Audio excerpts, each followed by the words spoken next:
The death of retail as we know it. This was once a thriving Kmart behind me here.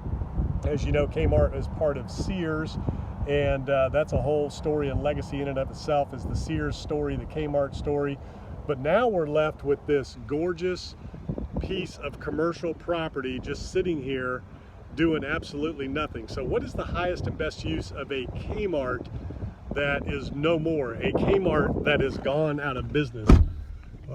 What would you do with something like this? So it's, I don't know, about 10 acres. It's got a nice, I don't know, 100,000 square foot building.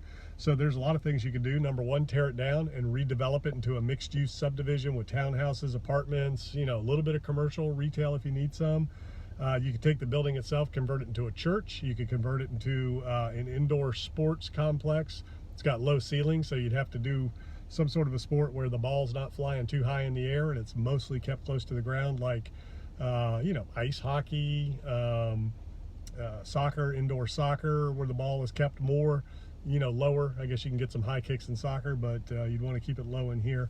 But anyways, the parcel of land, the location, the area, there's a lot of different things you could do with it. You could lease it. So you could buy the land, demolish everything, and carve it up into pads and lease it out.